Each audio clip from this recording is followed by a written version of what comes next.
Hello प्यारे विद्यार्थियों, स्वागत है आप सबका। तो भाई आज सरप्राइज टेस्ट था अपना टीचिंग एप्टीट्यूड का, और क्लास टेस्ट मैंने इसको हेडिंग के रूप में रखा है। तो अच्छा है, सबने टेस्ट दिया होगा निश्चित रूप से। और अब मौका है आपके आंसर्स चेक करने का। तो आंसर प्लस एनालिसिस दोनों चीज़ें जो एक साथ हो जाएगी यहाँ पर। फटाफट से आप जो अपना मिलान कर लेंगे कि आपने जो कौन सा प्रश्न सही किया है, कौन सा गलत किया है, और उसके बाद आपको स्कोर है जो मुझे बताना है। तो शुरुआत करते हैं पहले क्वेश्चन से। पहला प्रश्न था अपना, व्यवसायिक निर्देशन के पश्चात एक बालक सक्षम होता है। थोड़ा सा इसका कलर चेंज करते हैं अपन, कलर थोड़ा ये ज़्यादा ठीक लग रहा है मुझे।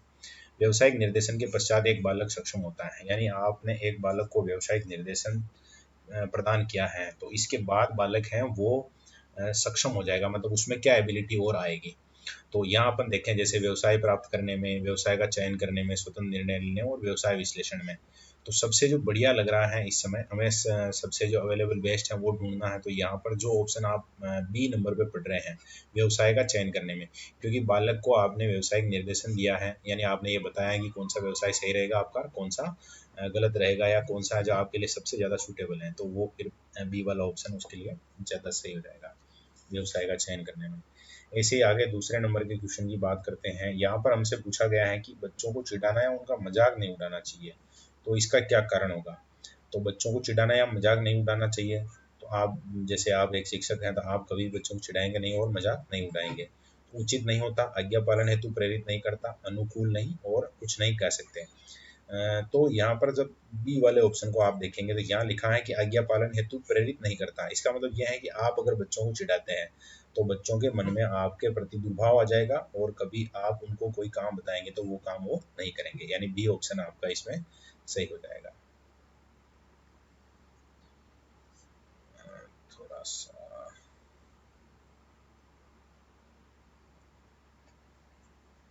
वैसे बहुत ज़्यादा अंतर नहीं है, लेकिन मुझे लग रहा है कि ये ज़्यादा स्मूथ है तो उसी को यूज करते हैं। दूसरा क्वेश्चन, उसमें बी वाला ऑप्शन आपका सही उत्तर हो जाएगा। नेक्स्ट चलते हैं तीसरे क्वेश्चन की तरफ। सामाजिक रूप से परिपक्व व्यक्ति अपनी बात कहता है। तो अगर कोई व्यक्ति सामाजिक रूप से परिपक्व है, लास्ट यूनिट जो आज ही आपने देखा होगा, तो यहाँ पर है देखो, सुनने वाले के अनुसार, गर्व के साथ, प्रभावात्मक रूप से और अस्पष्टता। तो शब्द में दम जो लग रहा है वो लग रहा है सी वाले में, प्रभावात्मक रूप से, यानी कि सामाजिक रूप से परिपक्व व्यक्ति बात कहेगा, उसका कहीं ना कहीं कोई प्रभाव रहेगा। नेक्स्ट है, शिशु की प्रथम पाठशाला पूछा गया है। तो शिशु की प्रथम पाठशाला हम जो जानते हैं बहुत अच्छे से, ज़्यादातर को इसमें लगेगा इस तरह से उत्तर की, इसका उत्तर होना चाहिए परिवार। लेकिन परिवार से भी पहले अगर ऑप्शन में माता पिता दे रखा है तो फिर वो है जो इसका प्रथम में आ जाएंगे, नंबर वन। परिवार में भी पहले नंबर आएगा माता पिता का। अगर परिवार और माता पिता दोनों ऑप्शन है तो फिर माता पिता सही करना है। अगर माता पिता ऑप्शन नहीं है, परिवार, नर्सरी, किंडरगार्टन और विद्यालय इस तरह से लिखा हुआ, तो फिर परिवार उत्तर हो जाएगा। यानी इस प्रश्न में आपको सही उत्तर मानना था सी वाला। नेक्स्ट है, उस नेता को अच्छा माना जाता है जो समूह के प्रेरकों को संतुष्ट करता है, आवश्यकताओं की पूर्ति करता है, सेवा करता है, प्रशंसा करता है। तो पता चल रहा है पहला ही ऑप्शन है, समूह प्रेरक है उनको संतुष्ट करता है, तो वो ज़्यादा सही है। नेक्स्ट है, प्राथमिक कक्षा के विद्यार्थी होने के नाते आप टेलीविज़न पर किस प्रकार के कार्यक्रम देखने का विचार रखेंगे, या किस प्रकार के कार्यक्रम है जो आप देखेंगे। तो यहाँ सीधा ही समझ में आ रहा है कि एजुकेशन से रिलेटेड जो चीज़ें हैं वही आपको देखनी चाहिए, बाकी धार्मिक समाचार है, मनोरंजन है, उनको नहीं देखना चाहिए।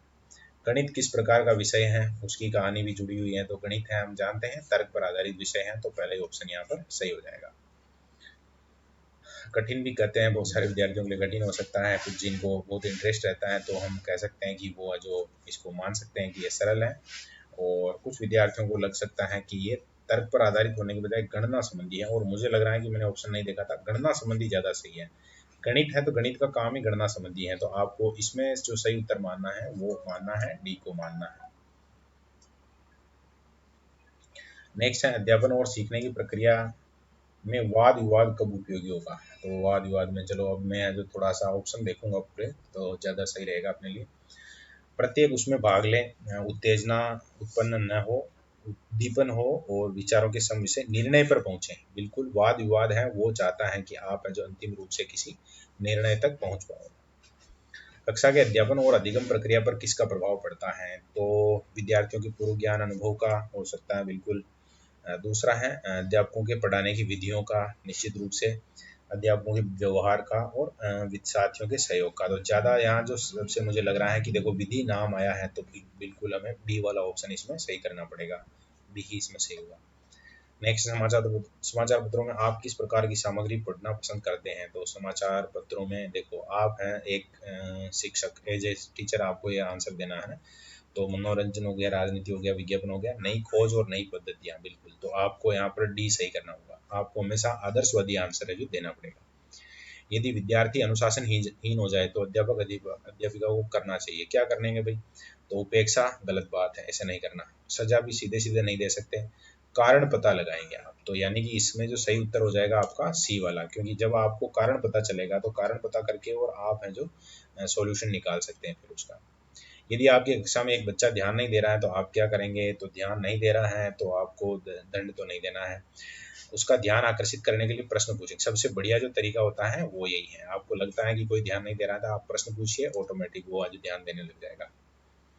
नेक्स्ट है, अध्यापन की किस विधि में सृजनशीलता का अभिवर्धन नहीं हो सकता? अब देखो, नहीं हो सकता की बात कही है, पूछले शब्दों को देखना है। व्याख्यान विधि है, खोज है, खेल है, प्रोजेक्ट विधि है। तो खोज विधि में तो होगा, खेल विधि में भी होगा, प्रोजेक्ट में, यानी कि व्याख्यान विधि है वो ऐसी विधि है जहां पर आप है जो सृजनशीलता की बहुत ज्यादा उम्मीद नहीं कर सकते। नेक्स्ट 14 नंबर पे है, अध्यापक विद्यार्थियों में वैज्ञानिक दृष्टिकोण किस प्रकार उत्पन्न कर सकते हैं? तो देखिए, वैज्ञानिकों की उपलब्धियां बताकर थोड़ा ठीक है, प्रैक्टिकल करवाकर भी ठीक है, प्रयोग करवाकर, निरीक्षण करके, परिणाम निकाल के। जब परिणाम आएंगे तो बच्चों में वैज्ञानिक दृष्टिकोण ऑटोमेटिक आ जाएगा, यानी सी ऑप्शन यहाँ सबसे बेटर लग रहा है। बाकी विज्ञान की पुस्तकें भी दे सकते हैं, ये भी ठीक है, लेकिन सी वाला ऑप्शन इसमें सबसे बढ़िया है। 15 नंबर क्वेश्चन है, अध्यापकों को अपने विद्यार्थियों की उत्तर पुस्तिका की जांच नहीं करनी चाहिए, इस पक्ष में आप क्या तर्क दे सकते हैं? तो जांच नहीं करनी चाहिए, जांच नहीं करनी चाहिए तो क्या करना चाहिए? अध्यापक उन विद्यार्थियों का पक्षपात कर सकते हैं जिन्हें वह पसंद करते हैं, ये तो आपको नहीं देना है, क्योंकि आप पक्षपात नहीं करते हैं तो कोई और भी नहीं कर सकता। वह अपने अध्यापन का स्वयं मूल्यांकन कर पाएंगे, यानी कि विद्यार्थी हैं वो खुद से मूल्यांकन कर सकता है, ऐसा आप सोचते हैं तो बिल्कुल ये एक और बढ़िया और ऑप्शन हो सकता है आपके पास, क्योंकि आप ये सोचते हैं कि अगर बालक है जो खुद मूल्यांकन कर सकता है तो फिर ये एक सही उत्तर हो जाएगा। अधिकारी अध्यापकों को मूल्यांकन कर सकते हैं, इसको छोड़ दीजिए, उदारता से अंक दे सकते हैं, इसको भी हटाइए। तो ज़्यादा सही हो गया आपका इसमें बी वाला ऑप्शन।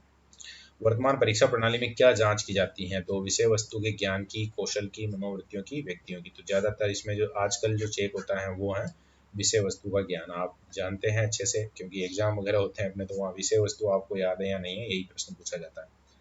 अध्यापक किस प्रकार महान विद्वान उत्पन्न कर सकते हैं? तो गहन कार्य द्वारा, स्वयं कठोर कार्य लेने वाले बनकर, स्वयं महान विद्वान बनकर, अपने विद्यार्थियों को प्रेरणा देकर। तो यहाँ ज़्यादा जो सही लग रहा है, स्वयं कठोर कार्य लेने वाले बनकर, यानी कि स्वयं जैसे शिक्षक है उसको विद्यार्थी देखता है, अगर शिक्षक खूब मेहनत कर रहा है तो विद्यार्थी निश्चित रूप से वहाँ मेहनत करेगा, तो फिर वो महान विद्वान बनेगा। अध्यापक को अध्यापन कार्य से प्राप्त खाली समय का इस्तेमाल किस प्रकार करना चाहिए भाई? तो देखो, ट्यूशन करके नहीं, ज्ञानवर्धक सामग्री पढ़नी चाहिए, अच्छी बात है, फिर इससे भी बढ़िया है तो वो ऑप्शन आपको सही करना है। मंद गति वाले विद्यार्थियों को कक्षा समय के अलावा पढ़ाकर कुछ और अंश खाली करके, तो यहाँ आ गया है सी वाला ऑप्शन, क्योंकि आप अगर किसी ऐसे विद्यार्थी की मदद कर रहे हैं अतिरिक्त समय में तो फिर वो विद्यार्थी फायदे में रहेगा। कौन सा प्रश्न अच्छा प्रश्न नहीं है? आगे देखना है, अच्छा प्रश्न नहीं है। तो ब्लैक बोर्ड का क्या आकार है? तो ये तो अच्छा ही है। क्या ब्लैक बोर्ड आयताकार है? हाँ ना में जवाब देगा बच्चा, तो ये भी ठीक है। क्या आप ब्लैक बोर्ड पर आयत बना सकते हैं? तो बच्चा हाँ ना में जवाब देगा, तो वो एक सृजनात्मक प्रश्न नहीं हुआ है ना। तो यहाँ सी वाला ऑप्शन मुझे लग रहा है, इस पर बात करेंगे हम। बाकी क्या है, ब्लैक बोर्ड के आकार के विषय में आप क्या कह सकते हैं? तो ये भी आयताकार है या नहीं है, तो यहाँ सी वाला ऑप्शन है वो आपका सही उत्तर हो गया। ये अच्छा प्रश्न नहीं मान सकते। तो शिक्षकों का मूल्यांकन किसके द्वारा होना चाहिए? तो निरीक्षण अधिकारी, समवर्ती उच्च अधिकारी, समाज द्वारा और शिक्षार्थियों द्वारा। तो ज़्यादा बेटर तो आप जानते हैं किसके द्वारा होगा, अगर उसके जो मतलब जो टीचर पढ़ाता है जिन बच्चों को, वो अगर मूल्यांकन करेंगे तो वो सही से बता पाएंगे, क्योंकि सबसे ज़्यादा टाइम स्पेंड उन्होंने किया है उनके साथ। नेक्स्ट 21 है, आप किस तरह की योग्यता के विद्यार्थियों को पढ़ाना पसंद करेंगे? औसत, औसत से अधिक, औसत योग्यता से कम, मिश्रित योग्यता, यानी होशियार बच्चे भी होने चाहिए, कमज़ोर भी होने चाहिए ताकि तालमेल बना रहे। तो डी वाला ऑप्शन है जो इसमें सही है। और मिश्रित योग्यता इसलिए भी क्योंकि हर प्रकार के बच्चे होते हैं, बहुत सारे प्रतिभाशाली भी होते हैं, बहुत सारे कमज़ोर भी होते हैं, औसत भी होते हैं, तो उस हिसाब से डी वाला ऑप्शन इसमें ज़्यादा सही है। नेक्स्ट है अच्छा अध्यापन किसका परिणाम है? तो ट्रेनिंग है, अनुभव है, विषय वस्तु पर अधिकार और अच्छा संप्रेषण है, और मित्रता पूर्वक व्यवहार है। तो जान रहे हैं अपन, सी वाला ऑप्शन है जो बिल्कुल सॉलिड है, क्योंकि आपका कम्युनिकेशन बेहतरीन है और विषय वस्तु पर कमांड है, तो आप बेहतर अध्यापन करवा पाएंगे। विद्यार्थियों को गृह कार्य देने का इम्पोर्टेंस क्या है, ये पूछा गया हमसे। तो विद्यार्थियों को गृह कार्य देने का महत्व है, देखो विद्यार्थी स्वयं अध्ययन की आदत पड़ती है, सबसे पहले ही मुझे लग रहा है कि यही सही मान लेना चाहिए हमें। हालांकि बाकी भी देख लेते हैं। जिम्मेदारी का एहसास, ठीक है, सदुपयोग समय का होता है, बढ़िया है, कार्य की पूर्ति भी होती है, लेकिन सबसे बढ़िया ज़्यादा यही है पहला ऑप्शन, क्योंकि बालक है जो स्वयं में पढ़ना शुरू करता है, स्वयं में उसकी पढ़ने की आदत पड़ती है। फिर अगला है विद्यार्थियों में नैतिक मूल्य किस प्रकार उत्पन्न किए जा सकते हैं। तो नैतिक मूल्य है जो आपको उत्पन्न करने हैं, तो देखिए पहला ऑप्शन कह रहा है कि सुबह की प्रार्थना, ठीक है, नैतिक मूल्यों पर व्याख्यान, पाठ्यक्रम के साथ उनको संबंधित करके और महान व्यक्तियों की जीवन गाथा बता के। तो जब सिलेबस में कोई चीज़ है उसी को आप अगर नीति शास्त्र से जोड़ रहे हैं तो सबसे ज़्यादा, क्योंकि बालक को वो तो पढ़ना ही है, ज़्यादा बेहतर है जो वो नैतिक मूल्य विकसित कर पाएगा। राष्ट्र विकास किस बात पर निर्भर करता है? तो अपन जानते हैं मानवीय संसाधन है वो उनका सबसे ज़्यादा राष्ट्र के विकास में फर्क पड़ता है। मानवीय विकास का मतलब समझ लेना, जैसे आप लोग हो, मानवीय संसाधन हो इस भारत के, तो आपका जितना बढ़िया आप पढ़ेंगे, मतलब बढ़िया चीज़ें होगी, उतना ही भारत का विकास भी आपके ऊपर डिपेंडेंट है, आपके मतलब पूरे के पूरे भारत के बालकों पर।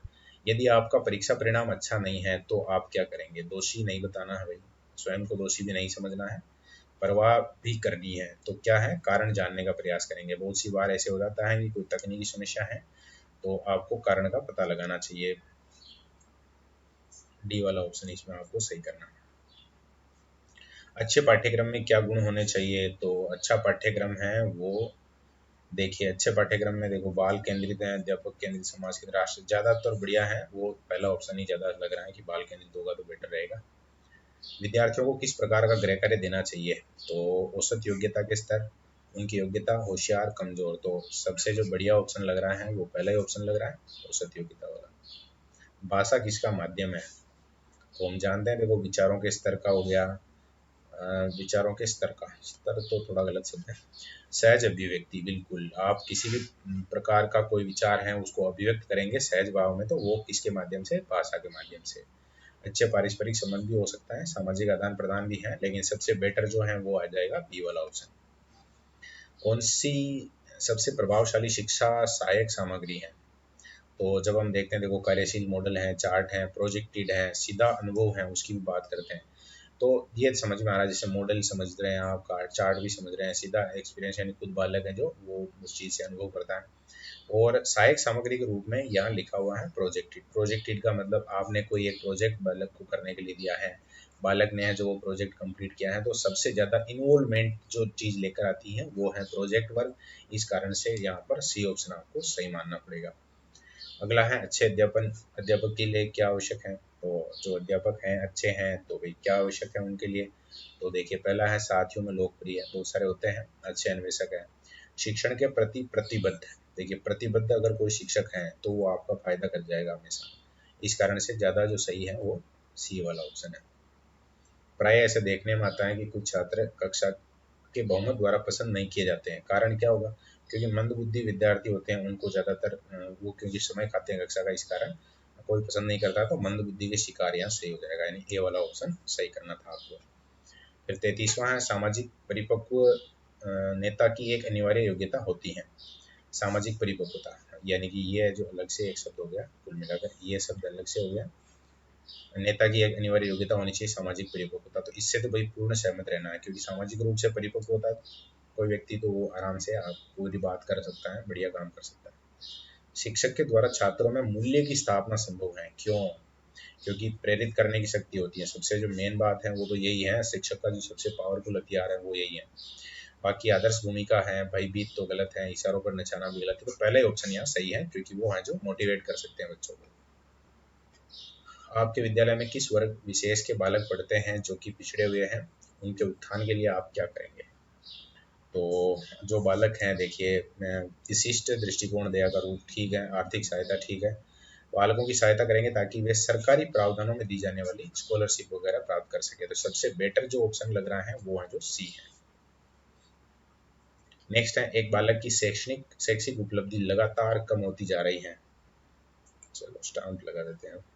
एक बालक की शैक्षिक उपलब्धि लगातार कम होती जा रही है क्योंकि, तो यहाँ जब हम ऑप्शन देखेंगे तो उसके पूर्व के उत्तम शैक्षिक परिणामों की प्रशंसा की बात कर रहा है, नहीं की जाती थी, है ना। इसके अलावा माता पिता परीक्षा परिणाम केवल हस्ताक्षर करके कर्तव्य तीसरी समझते थे, माता किट्टी पार्टी में व्यस्त रहती थी, बालक में उपलब्धि प्रेरणा का अभाव था। तो जो पहला ऑप्शन है मुझे लग रहा है कि वही अपना सही होना चाहिए, इससे बेटर तो यही है। शैक्षिक उपलब्धि कम होने का कारण हो सकता है क्योंकि उसकी आप है बढ़ाई नहीं कर रहे हैं, बढ़िया उसने काम किया है लेकिन आप उसकी प्रशंसा नहीं कर रहे हैं, तो धीरे धीरे उसका मोटिवेशन कम हो गया।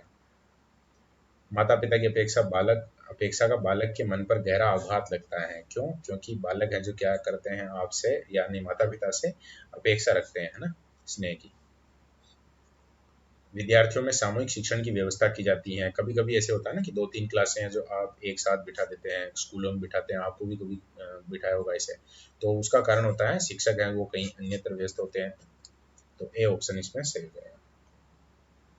कक्षा में संप्रेषण का लक्ष्य है, तो संप्रेषण जब भी हम बातचीत करते हैं तो अंतिम रूप से तो हम जो सीखना चाहते हैं। अधिगम टॉपिक हमने पढ़ा था, अधिगम का मतलब होता है सीखना। नेक्स्ट है, बालकों के विकास के संदर्भ में निम्न में से कौन सबसे अधिक महत्वपूर्ण है? तो सह शैक्षिक कार्यक्रम है, बजट है, शिक्षक का व्यक्तित्व भी यहाँ एक महत्वपूर्ण हो सकता है। देखते हैं, शिक्षक शिक्षार्थी संबंध। तो विकास, बालकों के विकास में निश्चित रूप से सी वाला ऑप्शन यहाँ सबसे बेटर लग रहा है क्योंकि शिक्षक के व्यक्तित्व से बालक के ऊपर बहुत ज़्यादा फर्क पड़ता है। शिक्षकों की सामाजिक प्रतिष्ठा के ह्रास का कारण क्या है? तो आजकल सामाजिक प्रतिष्ठा है उसका ह्रास हुआ है, तो उसका कारण देखते हैं। देखो, सामाजिक जीवन पर राजनीति का प्रभाव भी आया है, जीवन में अर्थ की प्रधानता है, निश्चित रूप से सी, ये बी वाला ऑप्शन इसको देखना पड़ेगा।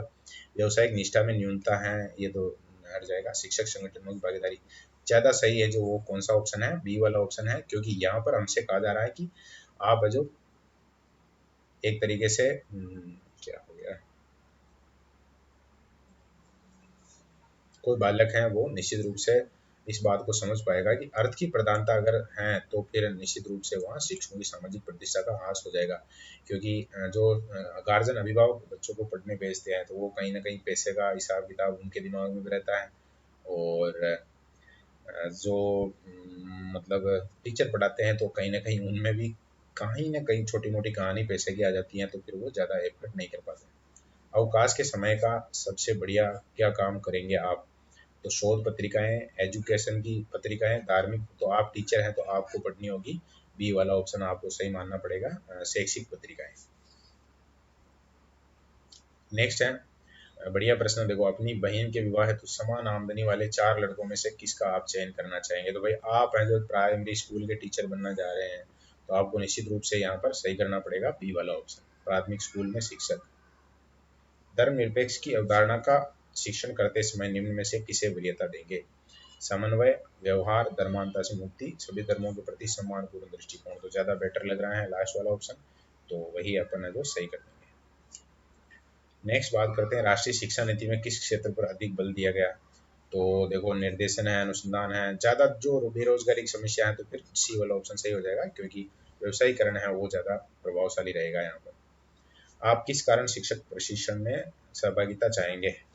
तो आप जो ट्रेनिंग लेने क्यों जाएंगे? तो भाई आपको एजुकेशन मिलेगी, वहाँ निरंतरता मिलेगी, इस कारण से ए वाला ऑप्शन यहाँ सही हो जाएगा।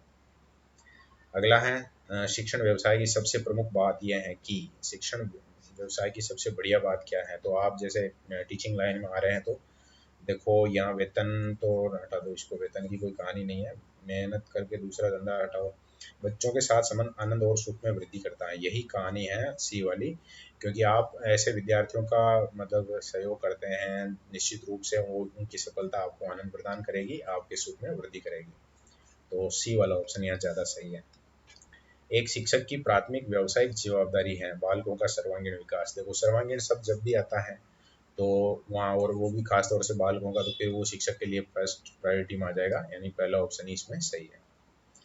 अपने एक छात्र के परिवार में दुर्घटना घटित होने पर आप क्या कर सकते हैं? तो देखिए, अब शीघ्रता से प्रधानाचार्य को रहने दो, संबंधित परिवार से संपर्क करेंगे थोड़ा बहुत, लेकिन इससे भी और देखते हैं आगे क्षतिपूर्ति यदि अधिकारियों से मिलेंगे, ये भी ठीक है। व्यक्तिगत स्तर पर यथासंभव सहायता कार्य में सहयोग देंगे, वही ज़्यादा बेटर है। क्योंकि जब हम ऑप्शन देख रहे हैं, देखो सूचित करेंगे तो उसका आपके प्रति तो कोई वो है नहीं वरीयता, तो आप व्यक्तिगत रूप से अगर कुछ कर सकते हैं मदद, तो वो आपको करनी चाहिए।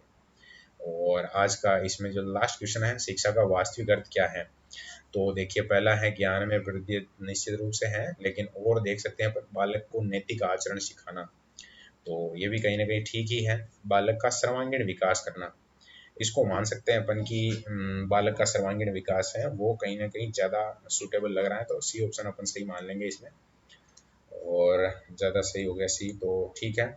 ये आपके 50 क्वेश्चन थे, और उम्मीद है ज़्यादातर विद्यार्थियों ने इसमें, क्योंकि मुझे उम्मीद है 2 बार हम रिवीजन भी कर चुके हैं, क्लासें देख चुके हैं, तो ज़्यादातर ने 50 में से 50 किए होंगे। अगर आपके 40 से कम अंक आ रहे हैं, ये बात ध्यान से सुनना आप, 40 अंक से ज़्यादा है इसका मतलब आप अच्छी स्थिति में हैं, 50 में 50 तो बहुत बहुत शानदार, एक्सीलेंट है। 40 से प्लस है तो अच्छा है, आप इसी तरह मेहनत करते रहिए। और 40 से अगर किसी विद्यार्थी के अंक आए हैं कम, तो फिर उसको क्या करना है, आज ही वापस से ये जो अपनी प्लेलिस्ट है वहाँ जाना है, और ये सारी की सारी क्लासें वापस देखनी है। अपने जो नोट्स हैं उनका 1-2 बार रिवीजन करना है, क्योंकि कोई विद्यार्थी अगर टीचिंग में 40 से कम नंबर लाएगा, कम क्वेश्चन सही करेगा, तो उसके सिलेक्शन में कोड़े पड़ने वाले हैं इस बार, क्योंकि ज़्यादातर विद्यार्थी इसमें सही कर जाते हैं 40 से ज़्यादा। तो आपके कितने नंबर आ रहे हैं, आप अगर यहाँ यूट्यूब पे कमेंट कर सकते हैं तो यहाँ कमेंट कर दीजिए, और नहीं कर सकते हैं तो फिर आप जो भी आपका माध्यम है वहाँ पर ज़रूर बताएंगे। ओके, धन्यवाद।